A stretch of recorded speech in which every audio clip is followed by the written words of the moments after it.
Okay, yo. Tops here. Welcome to another episode of New Spurs Order. As a Europa League champion for the season of 24-25. Let's go. Bringing you live and direct, fresh in our minds after an amazing win in Bilbao yesterday against Manchester United. Put those bums in the dirt. I'm here with Yao, Scott Hall. You say, my boy?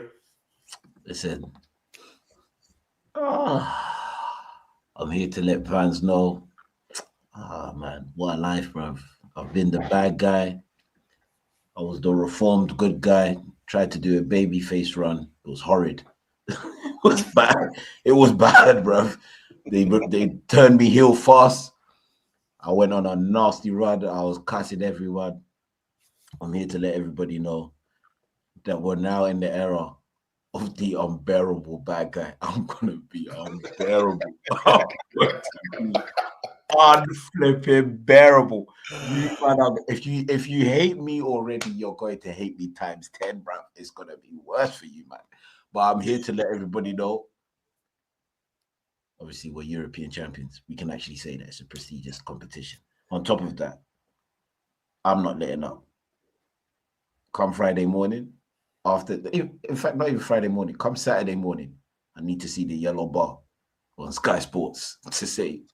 Yeah, don't worry. We'll get into that. We'll get into that. We'll touch base, innit? We'll touch base.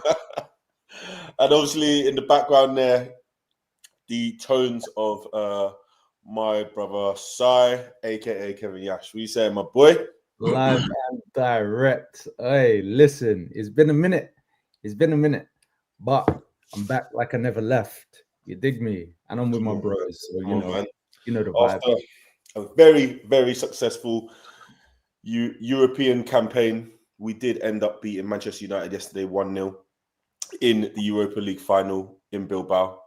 We all know the negatives, the feelings, the up and down, the tumultuous nature of the league season, but really everything rested on last night. And like Brennan Johnson said, we got it done. We really literally got it done. Let's go from the beginning, like taking into account the way the league season has gone, taking into account the way the domestic season has actually elapsed, and also coming up to the final with the injuries that we had to Bergvall, to Maddison, to Kulusevski. What was the feeling for you, man? How were you, man, previewing the game? How were you, man, feeling about the game before it actually happened? Go on, brother. I was on, bruv, every fiber of my. I was moving like Flash. You know when Flash has to like phase through walls. I went there, bruv. Like for the man that were there, I'm gonna show people on a live exactly how I sat for 97 minutes. This is not word of a lie. Didn't move.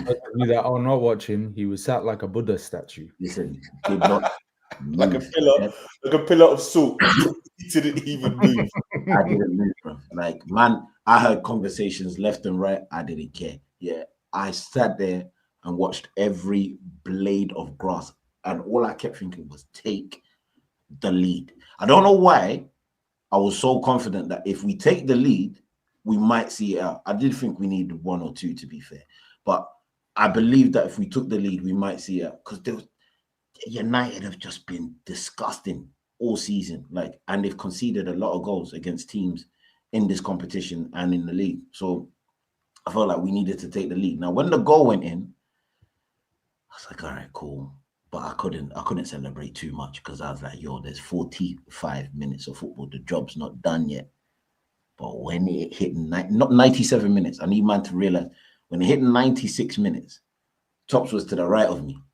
I had man's left shoulder like this, like, yo, relax, bruv, calm down. There was somebody to the left of me. I was like, yo, brother, relax, man, calm down. Everyone was shifting me left and right. I was like, no, I can't celebrate yet. I'm waiting for the final whistle yet. Man was shifting me. I couldn't believe how strong people were around me, bro. They were shifting me. I'm like, what? What's going on? What's going on? When that final whistle went, listen, I hugged people that I didn't even know. man, them were like, we did it. I was like, I'm not even sure you're a Spurs fan, bro. You're just jumping on my glory, bro. It was amazing. The worst. No, actually, it's not. I was gonna say it's the worst final I've ever seen in my life. It's not. There's two finals that I've seen that were absolutely horrid: the '94 World Cup and the '03 final between Juventus and AC Milan. Stunk. They stunk. This final stunk. But me not care how it stunk because man, I celebrate like champions. Rastafari. And how about you? How about you, Si? How are you feeling? Because generally you're quite measured, but coming up to the game, you're giving us a lot of positive vibes. You're giving us a lot of positive predictions.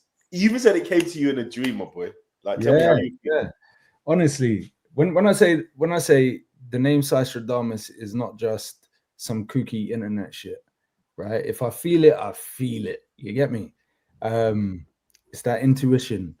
And in the lead up to the game, the morning of, so yesterday morning, I woke up from a dream where I was searching for my NSO brethren at the parade, holding my daughter, and the players came out with the trophy. And I woke up fresh as a daisy about 6:45 a.m., which is early for me. I need my beauty sleep. And boy, oh boy, the rest of the day was history. I was confident. I was just at ease, and I'll be honest with you. The only other times where I've really felt like that about Spurs is in the Pochettino era, where you knew what to predict. Mm-hmm. I think from the lead up to the final in the Europa League, in particular, I feel like we've played a particular style of football that would be difficult for Manchester United to break down. And I'd love to say that it was just their shit, we can beat them, but it was actually being able to identify some of the positives in our approach going into this game that gave me confidence. So as much as it came to me in a dream, it was also based on things that we've seen over the last couple of months. No, absolutely hear you. Absolutely hear you. You are right. You know, in many respects, there's been times this season that we've kind of thought, you know what, let's just can the domestic season and put everything into the European campaign. And actually, as a team, it's like visibly different. The way that you see the team approach games, the way that they defend in games, the way that they manage games. My only worry about this game was the fact that it was against another English team in another European Cup final. Mm-hmm. Just because you almost have that familiarity with these teams because you see them, you play them, you watch them, you kind of know what they're going to come with, really. And it's so different in the sense that we kind of stumbled upon that final in Madrid against Liverpool, whereas this one we've kind of been building. We've kind of had some good performances, some standout performances, individuals and team performances, like away at Frankfurt, you know, away at Bodo Glimt, that home game against Bodo Glimt. But in my head, I kept thinking, we're the lesser of two evils, man. United are not that good. And I really hate to keep saying this, but just everything that I've read, everything that I've watched, I just kept thinking, this United team that we've played 3 times already, that we've beaten them 3 times, the way that they play, the way that they approach their games, where they are in the league, you know, how they've kind of got to this point in the season. I just kept thinking, we have to have enough to get over the line here. And going into the game, you know, I was only really nervous about how we would set up in midfield and kind of counter the guys that they had in their midfield. But, you know, if we're going through the teams, we, in the end, went with what would be our traditional back 5 of Vicario, Porro at right back, Udogie left back, and Van der Ven and Romero, Bissouma and Bentancur continuing in midfield. And the third midfielder was Pap Sarr, with Richarlison continuing down the left, Brennan on the right, and then Solanke up front. What did you, man, kind of take from that starting lineup? Because obviously it can be difficult to kind of gauge what what can really happen, because you don't know what the manager's thinking with regards to the lineup. We know that Richarlison has been kind of starting on the left recently, but obviously with the injuries to Bergvall, Kulu, Maddison, it was interesting about who he was going to pick in that midfield. I initially actually thought he was going to go 4-4-2. I thought based on starting Son on the weekend, he would have maybe played Son on the left and gone with Richarlison and Solanke just for a physical presence up front, and just gone with a flat four in the middle. But interestingly, he didn't. I mean, what did you guys kind of think of the team? Did you have any reservations? Did you think, okay, this is probably about right? What were your first initial thoughts when you seen the lineup? So for me, I think the biggest surprise was the omission of Son. I think we've seen over the course of history at Spurs, managers finding it difficult to make the logical decision based on the occasion. Pochettino was renowned for it. Son at left wing back in the semi-final, playing an injured Harry Kane in the Champions League final. These things happen, you know, right? Like you get to the big occasion, and maybe the oxygen isn't quite going to the brain, and you make rash decisions. But credit to Ange in a lot of ways for just persisting with a system that the players know, and just switching personnel even though they're not all fit for the regular roles that are played in that shape. Like Richarlison is not a wing player. Sarr is not a high up the pitch attacking midfielder. But both of those men do bring a lot of energy to the pressing structure. They're both guys who will give their all to running after loose balls and things like that. And I guess my biggest takeaway was the fact that we were probably going to set up to just be disruptive and have a lot of energy for as long as possible and try and nick something, as opposed to being a territorial advantage type of game plan. And that's how it played out by and large. Yeah, I actually agree. I mean, when I look at the way that we set up normally, like under Ange in the league and everything, we do play fairly quite expansive and almost mercurial type style, where there are lots of gaps kind of around the pitch. People are almost overcommitting. But you often find in these European games in this campaign, we've been a lot more measured, and guys have been finding themselves in roles that they can play, but they just don't play as often. And sometimes it's kind of strange because you think, so these men actually know spacing, they know like structure, and they just choose to not play in this way in like the league campaign. But I mean, if we're going through like, you know, like the way that the game sort of went, if we think about the statistics, it was an interesting match to say the least. I mean, we had 3 shots to Manchester United 6. We had 1 shot on target to Manchester United 6. We had 26% possession.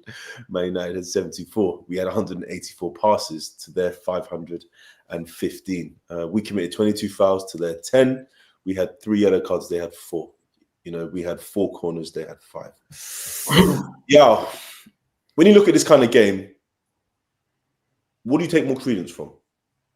The performance or how you win? Because, you know, you get some football purists will be like, oh, that was a nasty effort, blah, blah, blah. You guys turned up, you stodged it up. You know, I specifically remember Liverpool having this amazing season in the 2018-19 run to the final, and then them arguably playing their worst 90 minutes of football against us to win 2-0 in that final in Madrid. Like, when you think about how the game should be played and how you want to play, how did you kind of look at those and compare those in the way that we were able to get over the line to win the Europa League yesterday? Because obviously, you know, some people will look at that and say, oh, the game was rubbish, the quality was low, but ultimately, you know, you want to win. Do you have any sort of feelings? Do you have any sort of opinion on, you know, how it should be played in that sort of moment? And what did you think of how we played, if you're taking it into account the totality of the game and the final result? Do you remember how Atletico Madrid played in the 2017-18 Europa League final? Against Olympic Lyon? No, I don't. No. Okay. I don't care. I just know we won. I knew exactly where you were going as well. I hear it. No, I hear it. I understand the whole, because there are going to be finals that obviously we can refer back to that man remember and can be like, yeah, that was a sick final, stuff like that. I hear it. I get it. I understand it. But ultimately, when you've won, man don't care. Yeah, I'll watch them 90 minutes, 97 minutes, as many times as I want, knowing full well that when man had that header in the 96th minute, it didn't go in and we won. I don't care. You're there telling me, fans, I've had fans today tell me, oh yeah, it was a dead final. But you watched it. You saw our armpits. So I don't honestly care what man has to say. Yeah, it's like there's this weird. I knew this narrative would happen. I knew it from the get-go. I've been saying it for a couple of years now. Spurs have been annoying as a club to support because they've been in positions to kick on and they haven't done so. They've been in positions where they've completely faltered and made a mockery of themselves. That is Spurs. That's what we've done to ourselves. However, we get over the line in a major competition, by the way. Like if you're ranking competitions, it would be the 2 European Cups, then your league, in terms of like how UEFA or whatever view, the footballing landscape. All right, cool. So we get over the line, and man are telling me about, it was dry, it was boring. Brother, I do not care. Yeah, I don't give a flying rat's backside. I've had man say, yeah, but look at the competition. Look at who you had to face to get there. Brother, later on in this podcast, I'm going to reel off the nastiest list you've ever heard of in your life. Because I've seen man say teams dropped out from the Champions League. They raised up the quality of. When I tell you who these men faced to get to the final and who they beat, yeah, this is going to be a surgical, unbearable summer. I want man to come to the front of the classroom because what I'm about to say is an utter madness. In fact, I'm only going to give you. I'm going to give you the last 2 Champions League dropout winners. Okay. Yeah. Oh, okay, cool. So I won't go into the full run, but the last one was Atletico Madrid, according to research.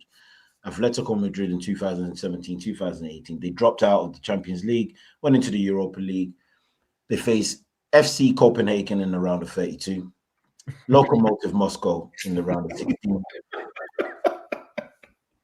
It gets better. It gets better. They face Sporting Lisbon, so obviously, some pedigree, some European pedigree, something. They then beat, and this one will, warm the heartstrings. They then beat Arsenal in the semi-finals. Yeah. And then they beat Marseille in the final, not Olympic. It was at the Olympic Lyon Stadium. And then we'll go to Seville, who are the serial winners of this competition. Yeah, like they drop in and they punch up teams. Mm-hmm.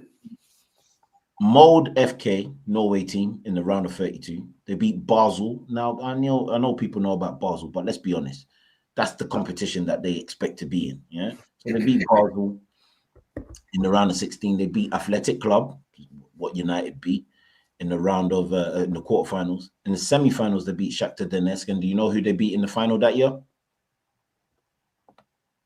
Jurgen Klopp's Liverpool. Okay. So that is the last 2 Champions League winners. There's been 6 teams that have dropped out from the Champions League and won it. No, sorry, 5 teams. Atletico Madrid have won it twice in that time. But man are telling me about the competition. Okay, so let's go to our what was it, round of 16? If I can remember because it's I'm getting older now. The brain cells don't work so much. If I'm right, the round of 16 we face AZ Alkmaar. Is that correct? Yeah. Okay, cool. Mm-hmm. We went past them. Then we got to the round of the quarterfinals. Final 8, yeah.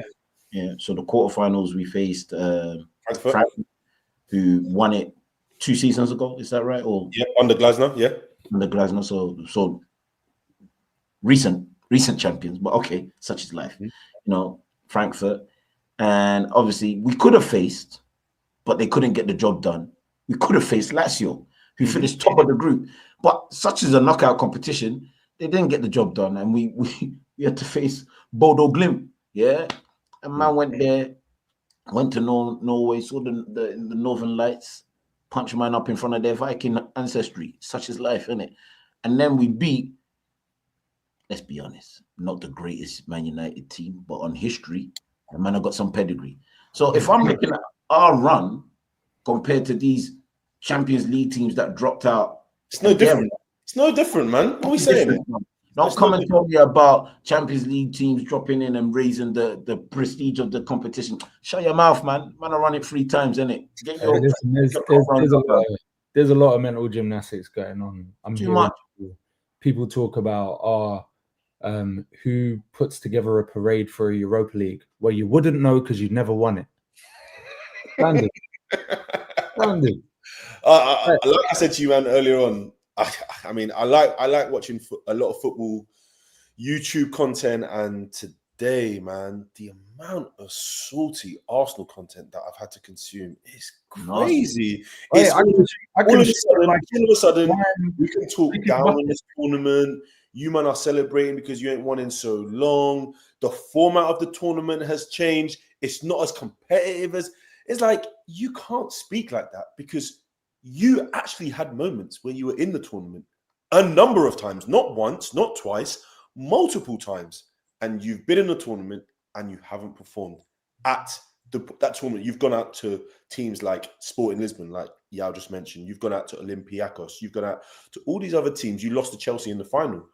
But still, you want to begrudge us the ability to actually get into the tournament in whatever format it is, beat the teams that are in front of us, have to play an English team despite how bad they were in the final, and all of a sudden it doesn't mean as much. No, man, I can't listen to that. Unfortunately, I can't listen to that, and I won't, because again, these men can't talk to us because they don't have European pedigree. It's that simple. I think that's what it boils down to, right? Like we will all recall, and thankfully for everybody involved, this podcast was not around when these conversations were occurring. Pochettino's side made many false dawns in many competitions, right? We played 3 finals under him, if I'm not mistaken. 2, 3, 2 League Cups and Champions League, yeah. And the Champions League. Yeah. So with that, and the fact that we finished second and we finished third, so we had title races too, there's not that much difference between what's going on over the road and what's going on with us. During that time, we heard, in your best ever period in your history, in the best period, like bearing in mind we have league titles under our belt and we have European pedigree and cup doubles and all of these things. Mm-hmm. Your best period in your history, we've been shit and we've still won. But use that same logic. We're 17th in the league and we've got more silverware from these remontada merchants. With the best right wing in the Prem, with the best centre-backs in the Prem, with the best goalkeeper in the Prem, with the best DM in the Prem, who are favourites because Rodri goes down and all of this yada, yada, yada, yada bullshit. I'm tired of it, right? The fact of the matter is this is the most shameless cup victory, the most shameless moment of armpits anyone has ever seen. And I want you to inject it.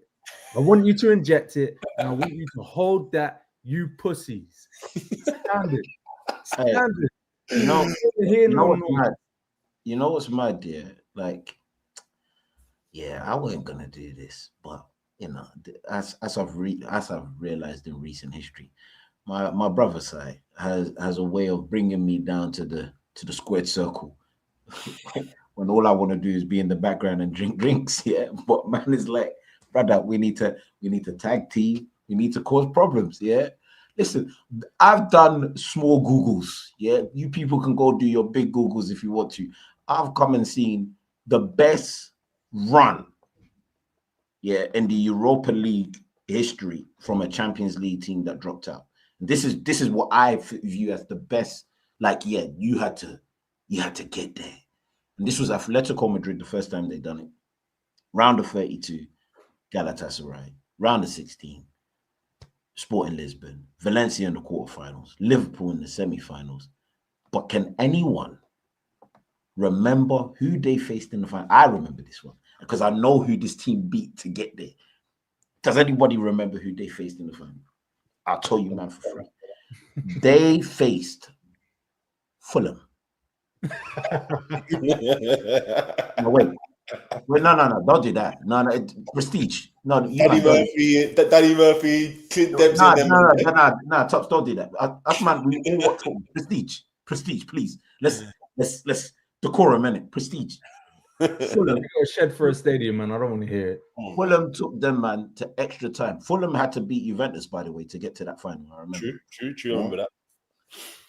So when this is what I'm talking about, the saltiness, the nastiness that I've heard from fans all of today, yesterday, all I keep asking them is like, well, you know, when you reach these finals, it don't matter who you face. You got to win. Yeah. Spurs have had this problem. We've been to finals. This is a fact. We've been to finals. We've been to bare finals. Yeah. Not scored a goal. Like up until yesterday, we hadn't scored a goal in a final since 2008. It was looking dark over here. Crazy. But, absolutely crazy. But one prophecy that I did say would happen, and I'm happy to bring it to the people because this one was serious. It built up from an agenda, and from the agenda, it became some of my best, nastiest work. I said that Spurs would be fine when Harold Kane left. I was right. I was right for half a season. Settings, boy. No, actually, I was right for a season because we finished 5th. Yeah, the season after we left, we finished 8th, but we finished 5th. And for 99% of this season, I was horrifically wrong. Like, man, it was dark. But yesterday, I was vindicated. And I'm here to let everybody know that when I told you some man just don't turn up in repping time, I was speaking about Harold Mucketh Kane. I hope he gets this clipped up, yeah? Because I need man to understand. I need man to understand. Do you know Son what gave us 25 minutes of the worst I've ever seen in my life. It was a disaster class of a performance. Hey, listen, less of that. No, wait. I'm gonna give him his props. We're not gonna do that. Let me build him. Let me build him up. Let me build him up.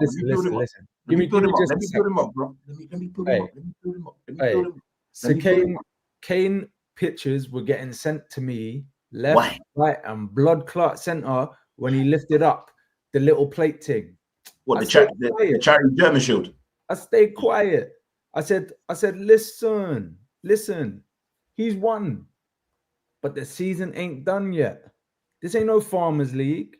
This ain't the league where the champions buy their closest competitors, best player every other year, and all of this thing. This is our league, right? This is the league we follow. We've gone and matched exactly what he's done under worse circumstances. Which is crazy. Right? Like, Heung-min Son is my captain. I've been telling man for a long time. Do you know who I am? Energy has been the vibe since that man got us to a Champions League final with Harry Kane nursing his boo-boos. You get me? So as far as I'm concerned, right, anyone that's ever talked about the Harry Kane team or any of that stuff has to eat humble pie, because not only have we done it, but we did it without him. We did it without him. And he's nowhere to be found. He's not injured. So there's no caveats of, oh, he played a part. He's nowhere to be found. He doesn't exist to me anymore. Can I say something on the Harry Kane nasty bag? Yeah. I'd like to say, you know what I'm gonna do? I'm gonna have it right. I'm gonna set up correct for this. Son, I've insulted a lot of people. I've apologized to very few. Dele Alli a couple seasons ago got an apology from me because we found out some information that was harrowing to the NSO brethren. Yesterday, after the 25 minutes of the nastiest repping time I've ever seen in my life, I was proud of you because you defended like a dog. I said he wasn't world class. I said your brother and your father could not respect you because when it was needed, you couldn't turn up. But son,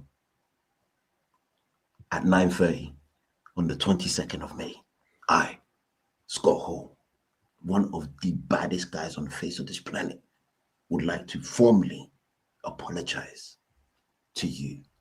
You are now known as a Spurs mother-sucking legend of Harold Mucketh Kane. Listen, he's the only statue I want out there. I need the mural covered. I need to see Son. I want to see the statue of Son with the UEFA Cup in his. That's the only statue. That's it. I don't want to see no other statue.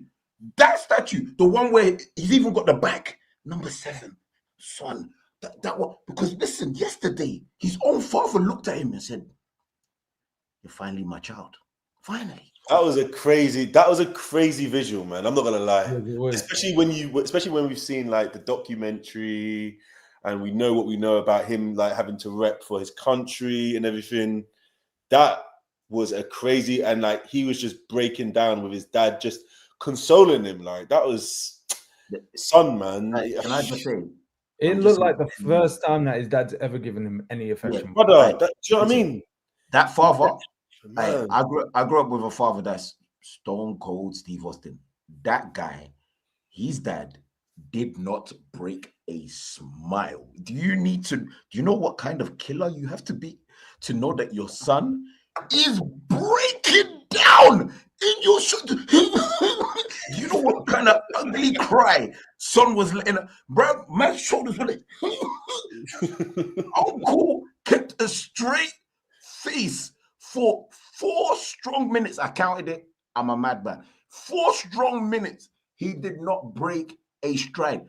I'm telling you now, Spurs need to sign his father as a scout. That man's a killer. He's cold, man. He's cold. You can only find killers. That guy is a murderer. This is what I'm saying. But you know, one thing we haven't said yet, and I don't know why. You know, we've been on this pod for 32 minutes. This is quite disrespectful, considering the fact that we're the flipping Europa League winners. Yeah. You know, after the summer transfer, we can only look forward to one thing: Champions League or Champions League. Yeah. So before we get into that, let's talk about some moments in the game, because obviously it wasn't really a good game. Like, let's just sit here. It wasn't a good game, but there were some key moments in the game that really kind of could have molded the way in which the match went. The first big chance for Man United after a little bit of trouble for Udogie. He was getting twisted up by Ahmad on that right side, which I thought initially he needed probably a little bit more support from either Richarlison or one of the midfield three. And obviously the goal just before half-time. Interestingly, the goal actually came at the end of what I thought was probably one of our only sort of nice bits of play. You know who started it? Was it Bissouma? No. No. It's your guy. Special. Oh yeah. So yeah, it was actually a lot of interchange between himself, Bissouma, Bentancur, back to Bissouma, back to Sarr, sorry, and Sarr's ball was almost inch perfect. Where it landed first from the cross was beautiful. Right on a penny in front of Onana, and it caused enough sort of drama, hustle and bustle in that box for it to hit, fortunately, Shaw's hand, and then as it was sort of winding towards the goal, Brennan was able to get like a little nick on it. Like, when I look back on that as well, I was surprised that Onana didn't get that. I looked at that and I was like, no, he couldn't have got that. He'd already committed. Yeah, he had, but even still, I don't think it's an out. And Onana makes the goal. No, I can't say it because it's just going to be pause. You're crazy. It's an interesting one, right? Because a lot of the talk in the lead up to the game was about Sarr's last 12 months, right? And there is some credence to it. I don't think that in this current iteration of Ange Ball, he's really shown anything to suggest that he deserves to start, let alone anything akin to what he showed last season. Mm-hmm. But I think where the biggest caveat to that is there are some attributes that Sarr has that are underutilized and underappreciated. And ironically, one of them is his crossing. Yeah. There was a goal from Maddison last season where Against Aston Villa. Villa away, yeah. Run as a third man through the channel, pick the ball up, whip from the byline, inch perfect.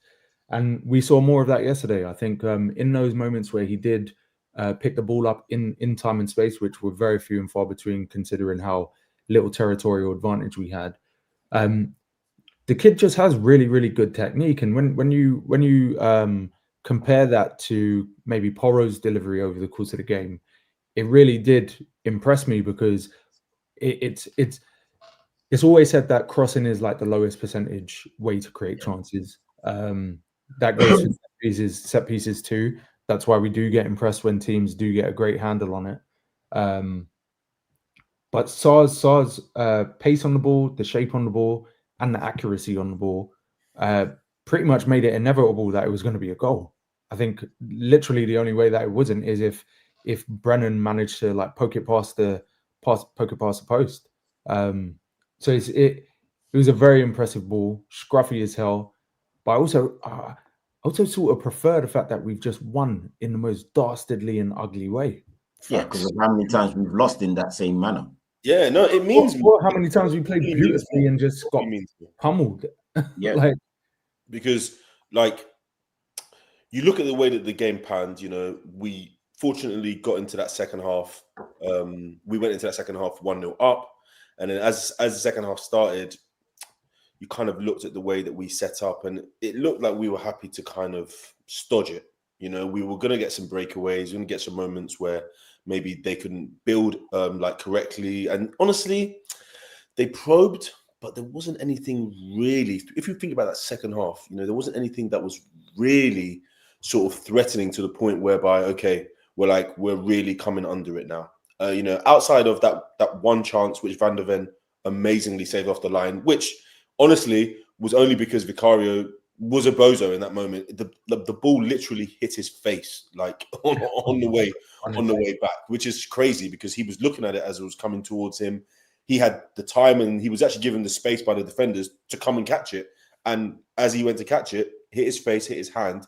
Højlund, who had nothing in the whole game, was now given this free header in an empty goal. And in the most incredible acrobatic fashion, Mickey Van der Ven has been able to hook it from underneath the crossbar over the crossbar, you know, in what is essentially a trophy or title saving sort of block. I mean, and then outside of that, really, we didn't give much. And I kind of understand why we wouldn't, because they weren't probing enough to be able to break us down. But also, part of me also feels that, like, in a game of that nature, Man United are also there for the taking. And the moments that we did break on them, we were actually able to get some level of openness, some level of opportunity, like the chance that we had where Udogie was able to connect with a couple 1-2s, and he was breaking on the Man United back three, in which he was basically 2-on-1 finally with Solanke, and just the final pass was a little bit stretched, but also Solanke, he didn't really anticipate it, and I'm guessing at that point he was probably gassed because he was, you know, predominantly for the whole match yesterday. So in these moments, you kind of think, okay, these are the small moments. You think of the saves that Vicario had to make. You think of the tackle that Bissouma was making, the blocks he was making. You think of the tackle that Porro made, which kind of should have been maybe a foul, but it looked kind of borderline on the line. Like, there are small moments that I think as well, in another time, would have gone against us. They would have gone against us. Like the handball against Liverpool, the random, you know, the random calls for balls going over the line or fouls that we've given away. It was almost like, although the ref I don't think was amazing, lots of things went for us yesterday, which I think was really positive in the end. And then we just kind of willed it on. Like, me personally, I lost the plot when he brought on Danso and took off Who did he take off? He took off Johnson for Danso. He took off Dancy. He took off Johnson and put, because I was thinking there's still enough of the game to kind of go at United, and United is still there for the taking. But in the end, it was vindicated. He was able to use a back three, in which actually Danso himself made some really, really vital headers and clearances, and we were able to just kind of soak up as much as we could of that United kind of probe. I mean, I don't know. What did you guys think how that second half went? I know it was tight. I know that it was kind of on the edge of your seat stuff. But what did you guys kind of think of, like, how that second half went and how we managed the second half? Because in other games we might have fallen apart had maybe one of those chances gone in, or if we hadn't been given the opportunity to get ourselves or keep ourselves in the game. I think to speak adequately about what I saw in the second half, I need to touch on elements of the first half that actually impressed me. I think our pressing traps were really good in the first half. In moments. As soon as the ball was forced back to Onana, you saw that we were able to make up the ground and actually pin players on the touchline, which is something that we don't necessarily do very well usually. There was a moment where Johnson obviously picked the ball back, and we got an opportunity to flash the ball across the face of goal. The second half was distinctly different, though. I think this is probably the most disciplined I've ever seen an Ange team in terms of resting state defense. We didn't really leave our third for large parts in terms of there wasn't a high press, there wasn't a high line. We committed bodies to just staying compact, doubling up in wide areas, mainly probably because of the way that Ahmad had Udogie on toast. And then what we saw is that, we ultimately screw ourselves up just a little bit in the fact that I think that Solanke does way too much work off the ball to ever really be an adequate goal scoring threat in transition.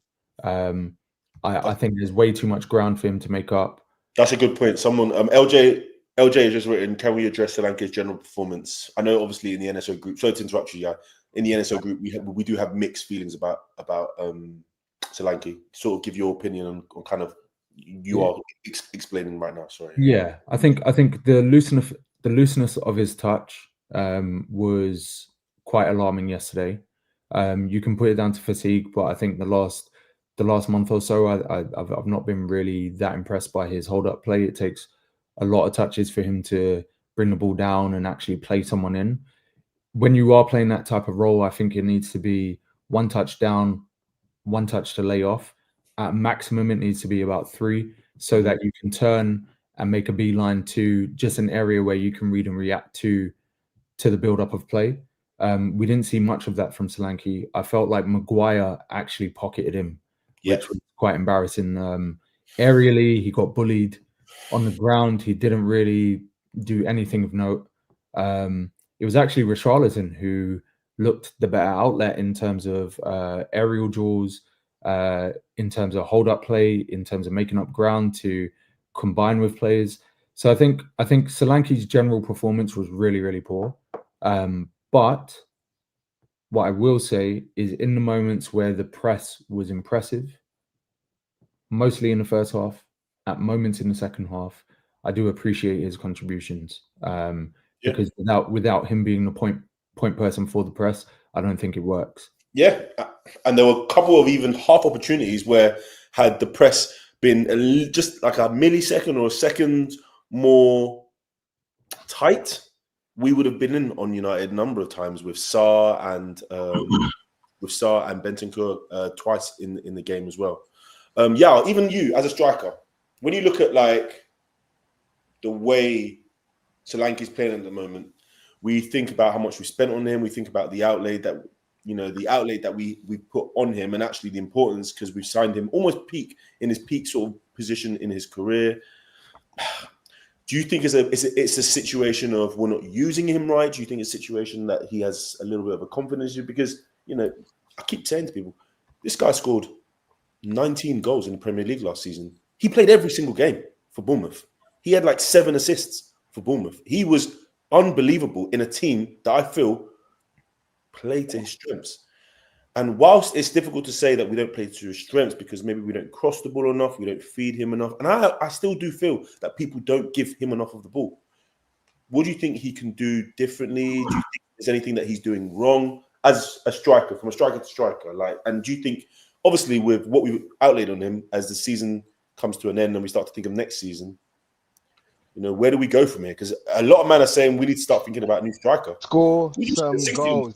He needs to score some goals. That's what he needs to do. He needs to score Look who it some is. damn goals. That's what he needs to What's do. up, Tobes? What are you saying, my boy? You good? I'm good, brother. I'm good. Sorry for the background noise. I'm good. I said. No, you're good. You're good. Let me hop on, man. Give us your opinion on Solanke, apart from scoring some goals. Firstly, tell Tobias to leave the striker talk to the strikers out here, bro. You calm yourself down, bro. Don't come in here chatting before I clothesline you in the airport. To be fair, he's got like 2 left feet anyway. I've seen him. Shut your bitch ass up, man. Nah, you know what? Solanke has two big problems. So we can talk about potentially getting a new striker because of what we've seen from him this season. But one of the biggest problems he has is that we don't utilize a lot of the runs he makes. So that doesn't give our opponents many ideas to have to work with. Like, they pretty much know when the pass is going to go to Solanke, so they can marshal him out of the game, and he overworks in the game. So by the time he actually gets any sort of possession, man is knackered. He's done doggy. So it should become to the way we play. We should be like utilizing 1 or 2 of his runs into that channel, because then if you like cause so much havoc, then you can start to rest on a few of those like possessions. You don't have to necessarily, you can almost fake to go for that run and then watch as the play develops and then be a fox in the box. But by the time the possession gets into the final third, that guy has already done 60 yards. Yeah, this is it. There's nothing more in the tank. So a bit of it, I put probably 30% of it on the tactics and how the manager set up the team, and I put the rest on him as an individual player. Like it's almost like he's like working to, like say I deserve to be here. Like he's overworking to be like, oh man, yeah, brother, be more, tactical with your play, and that's the problem. I don't think he was rubbish in the final. If I'm being honest with you, I do agree with Sai. He was dealt with by Maguire. Yeah, he was. Yeah, he was easily. He was. Yeah.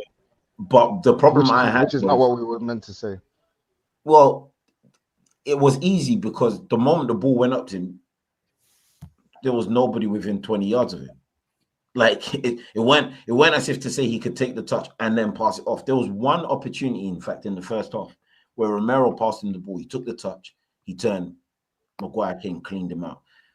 But when you look at the actual play, the midfield was so deep down, that he couldn't have that just, shifted it one way and then gone and turned and gone around. He would have had to have gone to either of the wide players who were already 20 yards away from him. Yeah.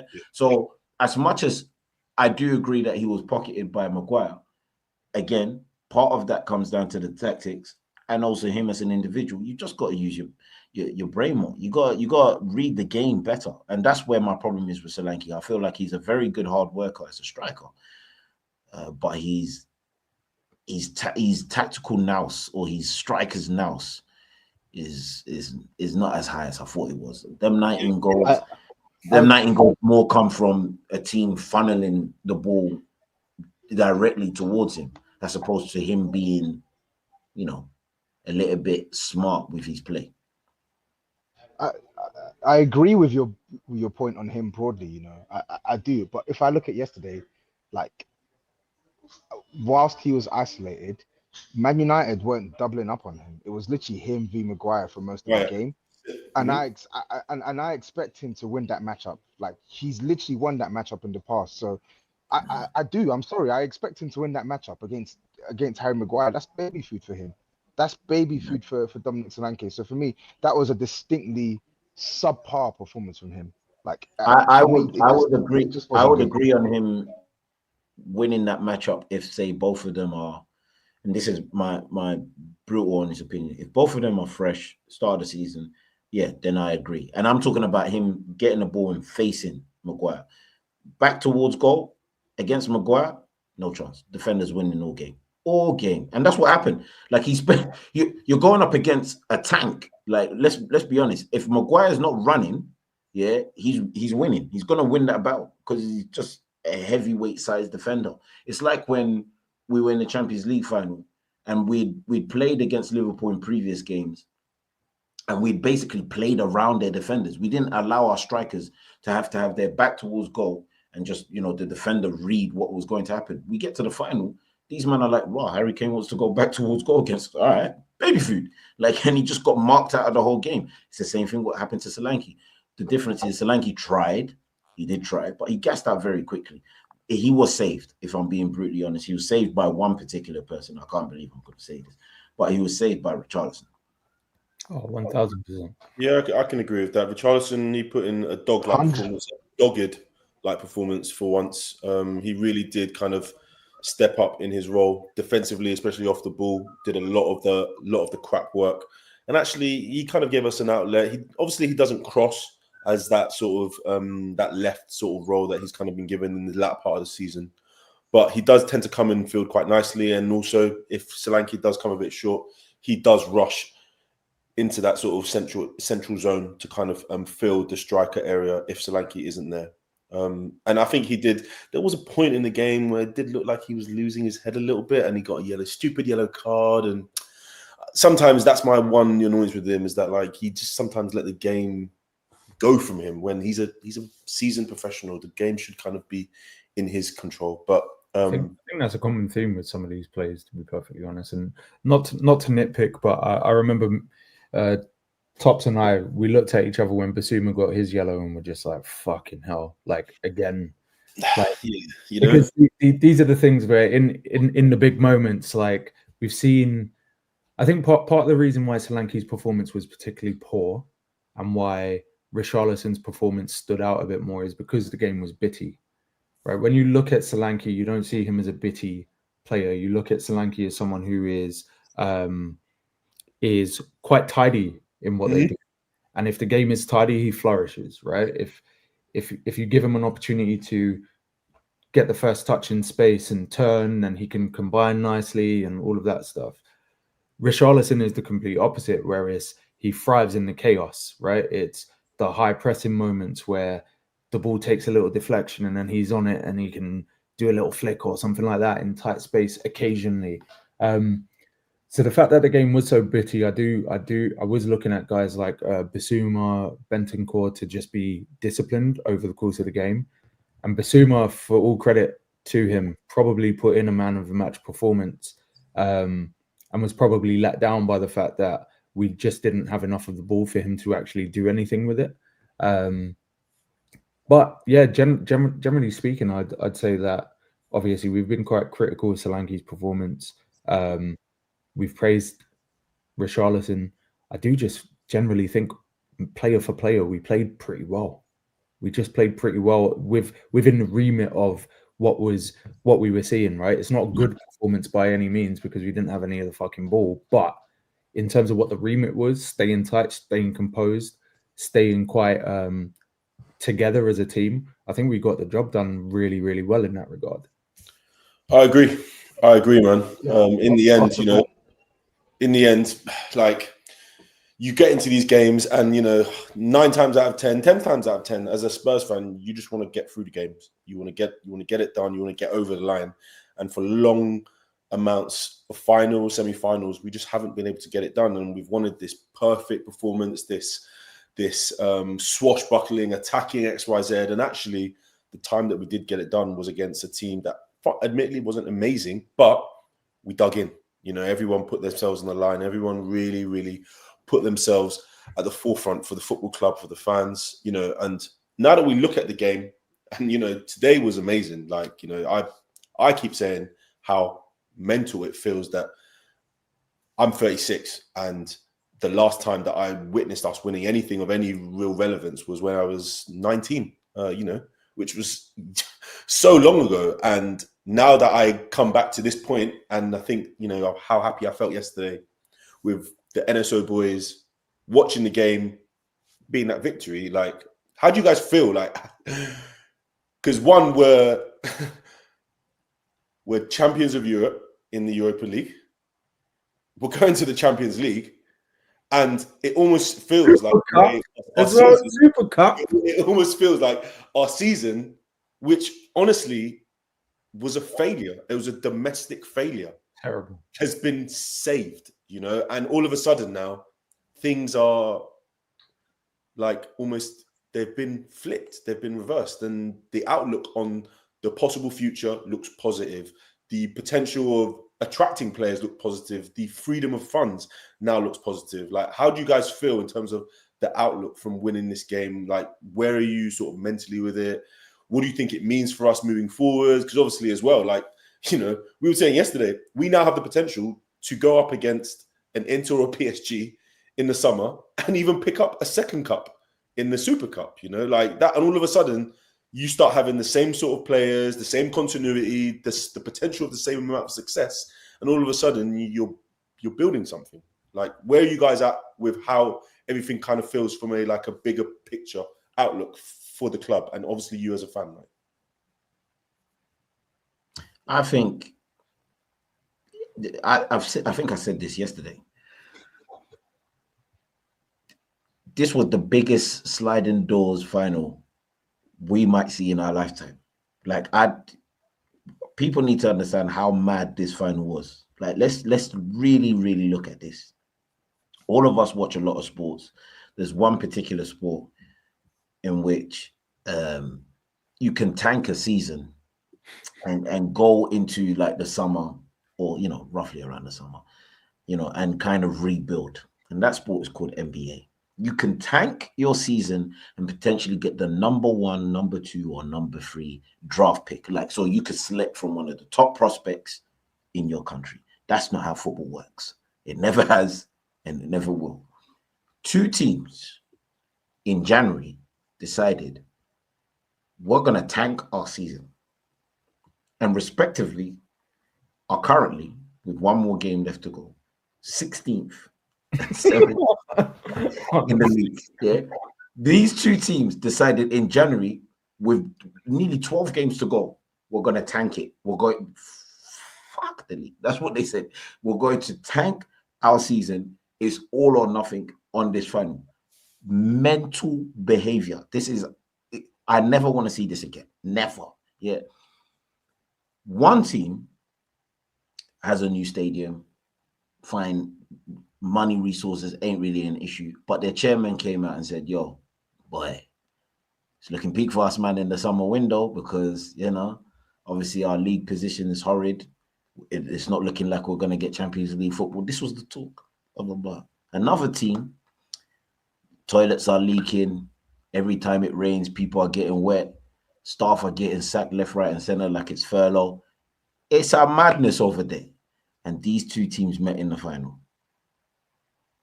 And as luck would have it, the team that needed their toilet fixed did not win.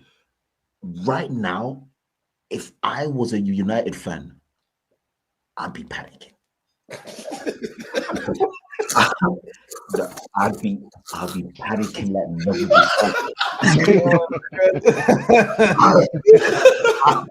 I would be. You're so real for that. You are panicking. So listen, F the history. I would be.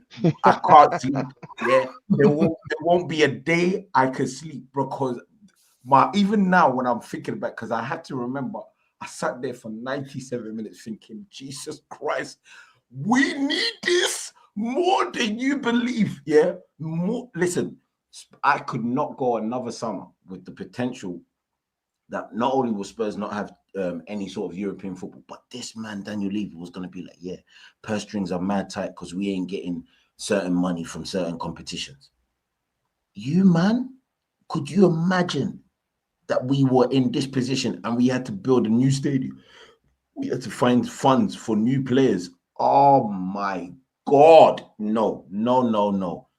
But finally, after so many years of having people just doing nasty stuff towards man, bruv. Just like treating us like dogs, just looking at us. There's Spurs.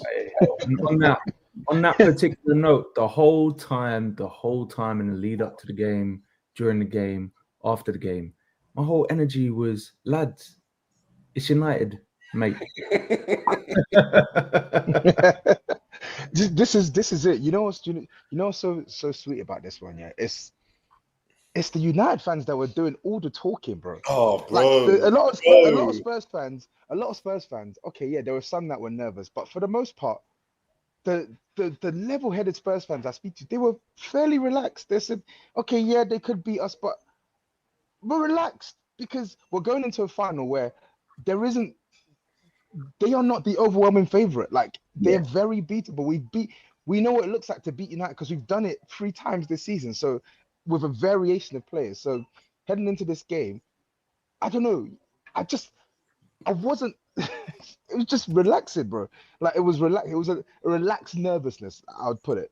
But they were talking. They were talking, and they've lost. And you've hit the nail on the head. So to your point, Tops, what do I see for our summer? I see no excuses, to Yao's point. I see no excuses for this team when it comes to really rebuilding this team in the right areas. And I don't mean rebuild as in signing 9-10 players. I literally mean sell the players that are on their way out, like you should do. Sell the players that don't want to commit to the club, and just bring in quality. Like, this is not a bad team. It literally just needs a sprinkle of quality in maybe 2 or 3 positions and maybe the right adjustments in other areas. Just do your business in the summer. Champions League, there's no hiding place. There's actually no hiding place. You know what's mad? Yeah, I just thought about this. Obviously, United in the last 5 years, actually call it right. In the last 10 years, we've had United's number. Like legitimately. Like this is not the early 90s or the early 2000s. In the last 10 years, we've had United's number. Home, away, don't matter. Like we can actually do that. But you man need to understand how mad this is. Let me break this down. We've beaten them 4 times in one season, but each performance got progressively worse. You know what's funny as well is like every time we play them, I feel like saying to the Mugger guys, I'm like, we should rename your pod, man. We should call it Moolah, right? Number one, because all this who talks about is money all the time, and then the second one is we make United lose again every time we face them. So you know what's mad? That's United, the pod. United and Spurs have had two. But this is important. I need people to actually take on board how important this factor is. United and Spurs in recent history have had 2 of the most important matches in footballing history. The first one was the El Sacchio, where we needed to lose for the greater good. Yeah, we had to lose, and United done us a solid. They beat us 3-0. It was a punch up. Yeah, and I was like, well done. This was your job. Thank you. Honestly. Yesterday was the Europa League final where we needed to win. And United, you did your job. You did what you were supposed to do, and you stunk up the whole place. Listen, we beat them 3-0 at their ground, emphatically, punched them up. Certain man were telling me if they had 11 man, they might have got back into the game. Bold-faced lie. We punched them up. Then we faced them in the Carabao Cup. I think this was after we knocked out City. So we slapped up Manchester for fun. Yeah, knocked out City. Faced them, beat them 4-3. Should have made it more comfortable. We mucked about, but whatever. But then they came to our ground, and we beat them with arguably one of the worst 1-0 victories of this season. Fam, we weren't good. That was horrid. Yeah? That was horrid. And then we topped it up. Yeah, we said, fam, we got even worse. We got something even special for you, yeah. Because you need to remember, Maddison's goal in that 1-0 was decent. It was like, typical ricochet, bad goal. Yeah. But this one was disgusting. It was nasty. Technically own goal as well. It's not on goal.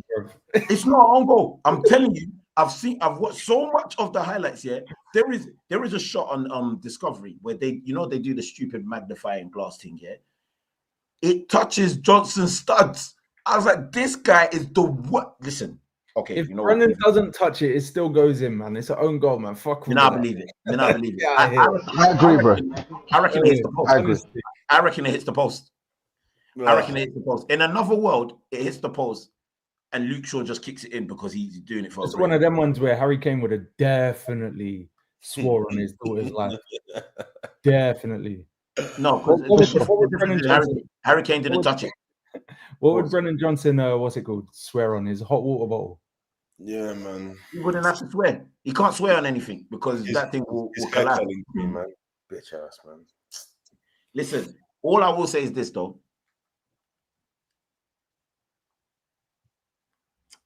Go on, lad.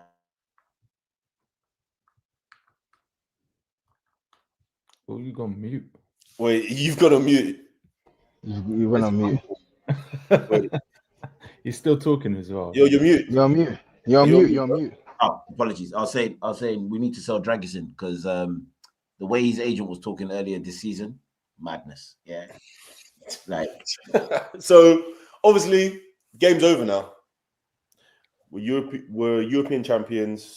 We now face Brighton at home on Sunday. Final game of the season. Wait, hold on. You man still watching the league? Season finished But yesterday, right? there was actually a big talking point that has been rehashed and respoken and thrown and pulled and pushed. Certain managers only win.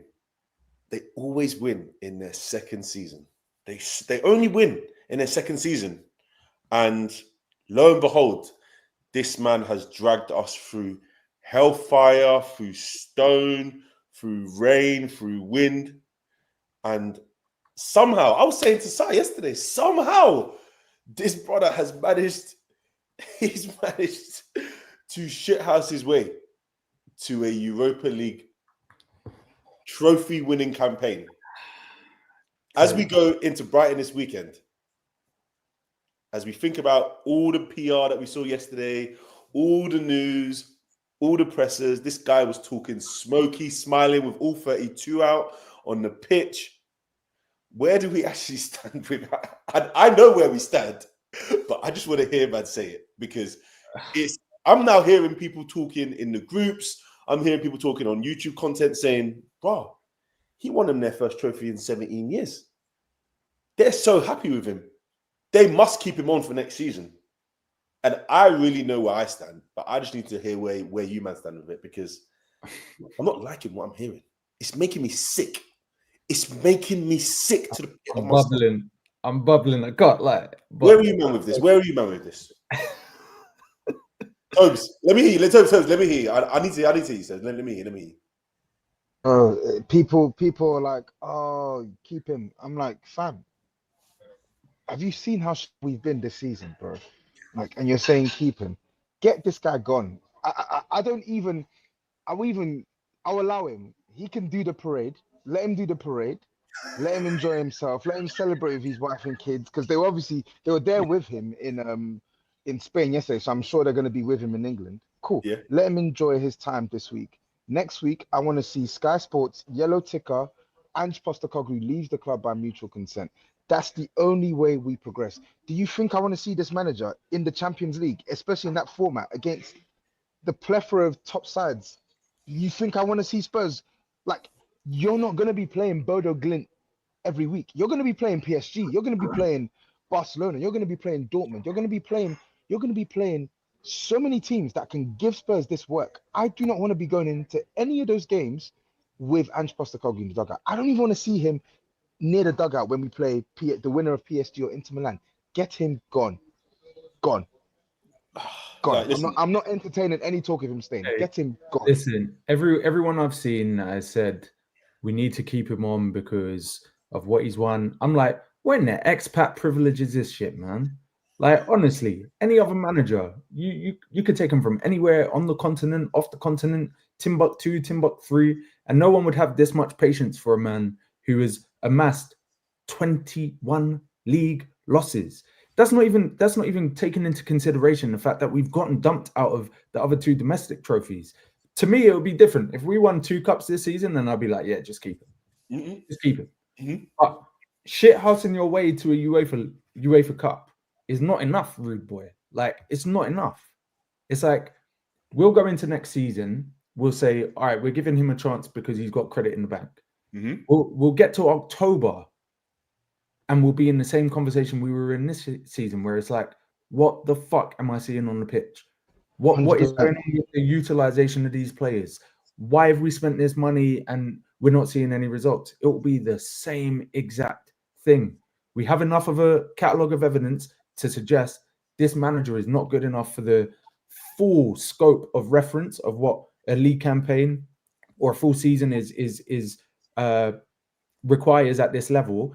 And on top of that, he's even come out and basically tried to tell us we're all stupid because, how do you expect me to compete in 4 competitions? Because we're Tottenham Hotspur Football Club. That's why, right? We're a big club. It's not news for us to be winning Europa Leagues. It's not. I know we've not done it in a while, but we've got 3 of them now, right? We're not new to this. We're true to this. So it needs to get packing. We need to bring someone in who can galvanize the board to spend some money, who can galvanize the fans, and who can galvanize the players to actually play a level of football befitting of the Champions League. Get them out. I'm not gonna lie to everybody, man. Surprisingly, I'm a bit different. I think now that he's won it, he should stay. Psych! Get this guy out of my club, bro. What kind of nonsense is this? What do you take me for? You're such an idiot. 21 defeats. You're right, bro. It wasn't even convincing either. It wasn't convincing. Reminds me of that New York Knicks video where the guy goes, "Stop one Nick." Are you taking a piss? Listen, no, listen.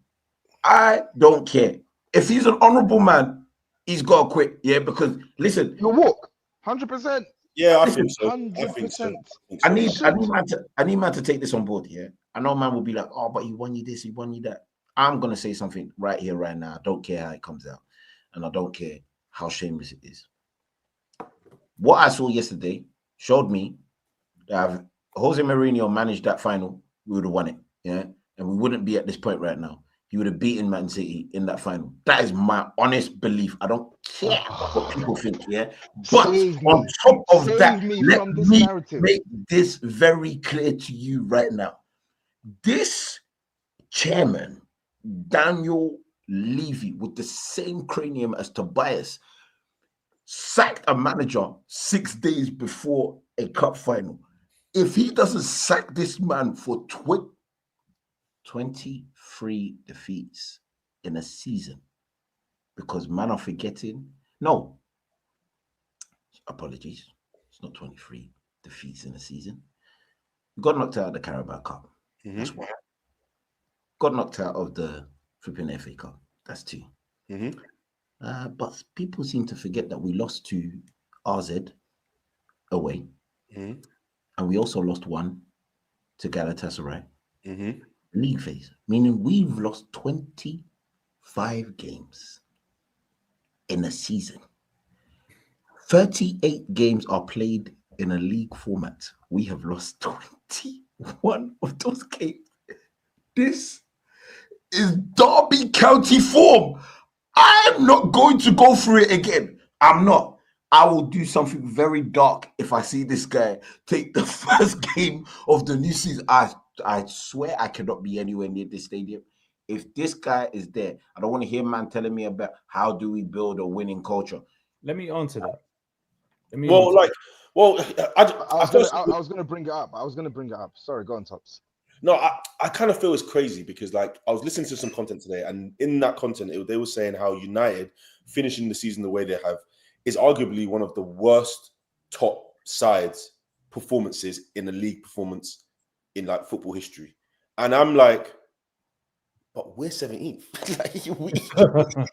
we lost 21. What does that make our performance in the league? And I kind of want to sit here and be like, I just want to thank him for getting us to this point. But it's actually okay to just leave on a high. There's no, like, I'm not even going to sit here and try to slander him because there's no point in you wanting to continue something that you feel that's probably beyond you. The fans feel it's probably beyond you. The whole media probably feels that it's beyond you. And actually, you can actually leave in the best possible position as the last manager to win us a trophy. You can fill your pockets with some money and you can just go off into the sunset. It doesn't have to end in this negative way. But he also has to understand as well that, like, the way he's managed Tottenham these last 2 seasons, he has to look at the way that he manages teams in the future, if he does manage. And he has to think, okay, maybe at the top level, I can't play in this way, this swashbuckling Maverick style sort of method, because you need to first of all have the players to do it. You need to have the support structure to do it. You need to have the fitness, the physical capability to do it. And over the last 2 seasons, it just hasn't been able to do that. You know, it's true, and I know that a lot of fans are going to be like, oh well, we finally won, so this group needs to be kept together so we can build momentum. But the fact of the matter is this model is not sustainable. Whether we like it or not, winning isn't the only thing that we're judged on, right? Not winning cups isn't the only thing that we're judged on. Winning consistently is also a criteria, right? In any walk of life, in any job, managers leave, employees leave, right? And there's turnover of staff. But the one thing that usually remains is culture, right? And this group of players isn't all going to be blown up tomorrow. That's not going to happen. The nucleus of this team is going to remain the same for the most part. So if we're going to believe that this group of players has a winning mentality now, what they should be able to do is take the learnings that they've taken from this experience and translate it into some form of momentum. That's not contingent on Ange Postecoglou in the same way that it wasn't contingent on Martin Jol or AVB or any other manager that came afterwards who managed to turn Spurs into a we wish we could get to Europe in any form or function, to consistently making the top 4 and consistently making cup runs. So culture shift withstanding, I don't feel like Ange with this group of players has shown enough outside of basically a one-off game. And even if we look at that one-off game, we started to deceive. It's not a good performance. It's not like winning is good, but the performance was not. So I don't see how this man changes the tide in totality. And I don't know that we have a timeline, especially now that we have a Super Cup and a Champions League competition to compete in as well. That's 5 competitions, not 4 for him to blame on injuries and shit. Yeah. I don't know how he gets this group over the line to build any form of consistency, let alone a winning consistency. This is what I don't understand as well. Yeah. So, like, the European format has changed over the last year and a half. It's now leagues, right? We were in what everyone recognized as a weaker version of the Europa League, but still the Europa League. Before a ball was kicked, we expected Tottenham to go far because we should be going far. We're one of the strongest teams in this competition. We're now playing in an elevated European competition with teams far superior to Tottenham, where your level as a coach and your ability to set up your team and manage your squad is paramount. It's literally so important. If we're playing in a tougher competition, we're playing in more competitions, we're playing more games, why would we hang our hat on a manager who has literally proven this season that he is incapable of doing that? He's proven it. He's literally proven that he is incapable of balancing the expectation of Tottenham in a Premier League campaign with pursuit of trophies domestically and in Europe. He's proven that he can't do it. So I don't understand why people just think that a switch is just going to flick and it's all going to change because we've won the Europa League. The Europa League is fantastic. And people keep saying, oh, he needs a reward for winning the Europa League. His reward is that he's going to be remembered as the man who has delivered a European trophy, a major European trophy to Tottenham in this specific century. No other manager has done that. Why can't that be enough? Why do we have to then give him another 3-4 months that we know he's not going to meet the mark in, and we're going to end up sacking in a couple months' time with more time wasted? Why do we have to do that? Like, I'm all for sentimentality in football. It has its place, but now we've actually been given a lifeline here. We've fumbled so badly over the last couple of years and we've not got it right, but we've actually been given a lifeline here, and we've actually been given a lifeline with a crop of I wouldn't even say they're amazing players, but with a crop of players who are actually good. There are some good players in this team, some good young players in this team with the right coaching, with the right ingredients, with the right sprinkle of quality. As I said, in defense, midfield, and attacking, like we could actually get ourselves back to a team that are routinely finishing higher up in the table, going further in competitions, and even winning more silverware. So I Fact. don't understand why we want to why there's this clamor to give this responsibility to a man who's literally shown us himself for the majority of this campaign. I don't understand it. It I doesn't make think any sense to me. I think sometimes as well, like football can be looked at as quite emotional, and people look at this people look at this moment, they feel this moment, they want to be in this moment, and sometimes they're like, you know what, it would be awful, it would be ridiculous for us to get rid of this manager. But actually, I think football has more turned to the side of being completely objective. It's okay to look at what he's done and say, you've won us this cup. But in the same vein, you've won us this cup, you've also thrown your domestic season. And lo and behold, we play in a season maybe 8, 10 cup games max. But our bread and butter, what feeds mouths, what puts the light on in the stadium is our domestic season. And if we tank our domestic season and we continue to tank it in a way that we've not seen any improvement from those first 10 games that he had under Ange, you almost look at it and be like, well, this probably isn't going to work long term. It's like a business.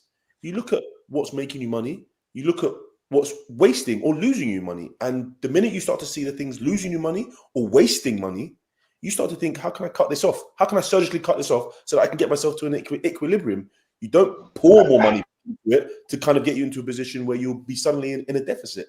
And I just feel right now, as a football team, we are in a deficit under Ange.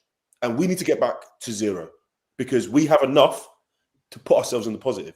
We have such a good, I think, a good crop of young, talented, hungry guys who we don't even know what some of these guys can do. I look at Bergval, I look at Sarr, I look at Odebert, I look at Tell. You know, these guys, I look at Udogi, who are what I would say kind of seasoned Premier League footballers now. And they are kind of being pigeonholed and put into different positions and different roles, which I don't think particularly suits them. And I think given the right coaching, the right leadership, the right management, because they already kind of have the synergy, they already kind of have the coordination because they're playing with each other and spending time with each other, that given the right circumstances, we could really be something. And I just don't feel that the person to be that something under is Ange. You know, Can I just ask a question on the sentimental side of things? Yeah, because I just want to make very clear. I don't care for sentimental value for the most part. It can work in some parts, but in sports, I don't give a flying crap. I am very ruthless when it comes to that. This man has done a great job. I'm not going to sit here and diminish that. He's done a great job in managing us to a Europa League victory. That's great. That's fantastic. The players have done a great job in navigating 8 league games and the back-to-back continuous knockout phase to win the Europa League. But as I've said multiple times, cup competitions outside of your domestic cup competitions are additional competitions. You either qualify for them or you don't. So outside of the actual domestic cups, you have to qualify for the European competitions. Like if you don't qualify, you can't participate. If you don't go far in the cup competition, you lose out on cup money. So the majority of your money or business is in the league. You have to finish as high as possible to get good enough return on your investment, which is the players actually playing for Tottenham Hotspur. We are, without a shadow of a doubt, by history and just by size alone, in the top 6 teams in the whole of the UK. Well, I don't even give a damn about Rangers and Celtic. I'm talking about the whole of the UK. We are one of the top 6 teams in the whole of the UK. And we have finished for the first time in our lifetime. We are on 21 defeats in a 38 game, not an extended 38 game league campaign. That's one of the biggest teams in England. There is no sentiment that should save this guy. None whatsoever. He should be sacked or he should walk. A new manager should come in the summer, literally go through preseason so the players understand his tactics, and we go again. We move forward. And I don't want to hear nothing in the summer about Harry Kane potentially coming back. Told you, I ain't got time for none of this sentiment nonsense, bro. We saw flipping Gareth Bale come back and do pure gym access, bro. So I ain't got time for none of it. This is a new day. Today, moving forward, I will no longer refer to us as Tottenham Hotspurs from N17. I will refer to us as Tottenham Hotspurs from New 17, baby. You man are gonna hate me. I'm gonna be unbearable. I'm gonna be unflippable. In his brain, in that very square noggin, that sounded a hell of a lot better, didn't it? Fantastic. It came out exactly how I wanted it to come out. And just like that, I suppose that we can probably wrap this up, man. 100. You know, thank you, Sai, Yao, Tobes. Thank you for jumping on. Yesterday as well, I want to shout out Dave for organising the meetup for the new Spurs, all the guys. Shout out to Jack, all Dave's people that come through, Coach Ali as well. Owen, thank you for coming down with your missus as well. It was actually just an amazing evening to spend with the new Spurs order, to which myself, Sai's brother and his father as well were there with us. So shout out to them. And we were able to go to White Hart Lane afterwards and just kind of soak in some of the atmosphere with the fans. Even got a little cheeky Chick King after the evening as well. So just shout out to the boys for that. Obviously, the pod will come out at the weekend on Saturday, like every single week.